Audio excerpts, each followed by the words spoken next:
ప్రభువైన యేసుక్రీస్తు నామానికి మహిమ కలుగును గాక. యేసుక్రీస్తు నామములో మీ అందరికీ వందనాలు. దేవుడు మిమ్మల్ని అందరినీ దీవించి ఆశీర్వదించును గాక. పరిశుద్ధ గ్రంథం బైబిల్ దేవుని యొక్క వాక్య భాగాన్ని చదువుకుందాము. మార్కు సువార్త 16వ అధ్యాయము చాలా చక్కగా రాయబడుతున్న మాటలను గమనిద్దాం. 15వ వచనం, మార్కు 16:15. మరియు మీరు సర్వలోకమునకు వెళ్ళి సర్వ సృష్టికి సువార్త ప్రకటించుడి. నమ్మి బాప్తిసం పొందువాడు రక్షింపబడును, నమ్మని వానికి శిక్ష విధింపబడును. నిజంగా ప్రభువైన యేసుక్రీస్తు నామానికి మహిమ కలుగును గాక. దేవుడు బిడ్డలారా, ఇక్కడ మాట్లాడుతున్నాడు ప్రభువైన యేసుక్రీస్తు వారు ఏమని? మీరు సర్వలోకానికి వెళ్ళి సర్వ సృష్టికి సువార్త ప్రకటించుడి. సువార్త అంటే దేవుణ్ణి గురించిన మంచి వార్త. ఆయన ప్రేమ కలిగిన మాటలు, ఆయన దయ కలిగిన మాటలు, గొప్ప మాటలు ప్రకటించాలి. ఎందుకంటే ఆయన శరీరధారిగా ఉన్నప్పుడు భూమి మీద ఎన్నో మహత్కార్యాలు, అద్భుత కార్యాలు, ఆశ్చర్యకార్యాలు చేసినాడు. అయితే ఆయన వచ్చిన పని ముగించుకొని తిరిగి వెళ్ళినాడు. అయితే కొంత పని మిగల్చబడ్డారు.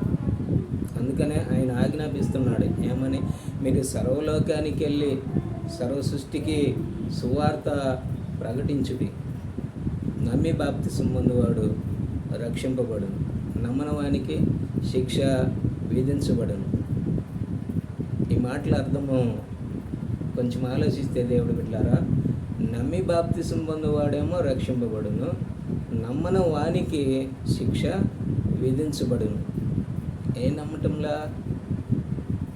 నిజమైన బాప్తిసాన్ని గురించి నమ్మటంలా. ఏదో మనుషులు కల్పించే యొక్క పద్ధతుల ప్రకారం తీసుకునే బాప్తిసాన్ని మాత్రము నమ్ముతూ ఉన్నారు. అంతేనా? నమ్మి బాప్తిసం పొందువాడు రక్షింపబడును, నమ్మని వానికి శిక్ష విధించబడునని వాక్యం సెలవిస్తూ ఉన్నది. నిజంగా మన విశ్వాస జీవితంలో సర్వలోకంలో ఉన్నాము, సర్వ సృష్టికి సువార్త ప్రకటించబడుతూ ఉన్నది. మరి దేవుని యొక్క నిజమైన మాటలు కూడా ప్రకటించే బిడ్డలు భూమి మీద ఉన్నారు. సత్యాన్ని గురించి చెప్పేవారు కూడా ఉన్నారు. అయితే ఆ మాటలను నమ్మినప్పుడు మనము నిత్య జీవంలోనికి వెళ్ళటానికి అవకాశం ఉంటుంది. ప్రాముఖ్యమైనది బాప్తిసం కాబట్టి ఇక్కడ ఏమంటున్నాడంటే, నమ్మి బాప్తిసం పొందువాడు రక్షింపబడును.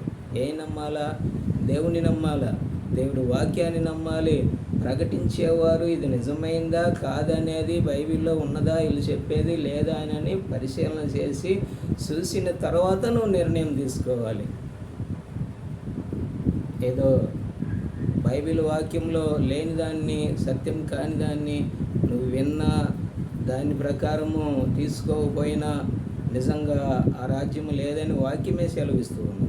కనుక నమ్మి బాప్తిసం పొందువాడు రక్షింపబడును, నమ్మని వానికి శిక్ష విధించబడును. సర్వలోకానికి వెళ్ళి సర్వ సృష్టికి సువార్త ప్రకటించుడి.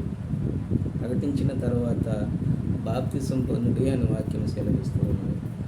బాప్తిసమే ప్రాముఖ్యమైనది కాబట్టి ఆ నిజమైన బాప్తిసాన్ని గురించి పరిశీలన చేద్దాము. ఆ బాప్తిసము మనము కూడా పొంది పరలోక రాజ్యానికి చేర్చబడదాం. దేవుడి వాక్యాన్ని దీవించి బలపరచుగాక. ప్రార్థన చేసుకుందాం. మహాపరిశుద్ధుడైన తండ్రి, సర్వశక్తిమంతుడా యేసుక్రీస్తు ప్రభువా, నమ్మి బాప్తిసం పొందువాడు రక్షింపబడును, నమ్మని వానికి శిక్ష విధించబడునని మీరు సెలవిచ్చినారు. కాబట్టి నిజమైన బాప్తిసము అయా అపోస్తుల కార్యం 2వ అధ్యాయం 38వ వచనంలో రాయబడిన సత్యమైన ఆ బాప్తిసాన్ని అనేక మంది బిడ్డలు తీసుకొని నీ కుమారులు, నీ కుమార్తెలుగా, నీ రాజ్యానికి వారసులుగా మార్చబట్టని సహాయం చేయమని మా ప్రభువైన ప్రభువా, ఈ బిడ్డలు వినేవారు, చూసేవారు, వారిని, వారి కుటుంబాలను 30 60 100 దీవించమని మా ప్రభువైన యేసుక్రీస్తు నామములో ప్రార్థించి అడిగి వేడుకొనుచున్నాము మా తండ్రి. ఆమేన్. దేవుడు బిడ్డలారా, ఈ వీడియోను కూడా లైక్ చేయండి, షేర్ చేయండి. ఈ పరిచర్య కొరకై మీరు కూడా ప్రార్థన చేయండి. ఆమేన్.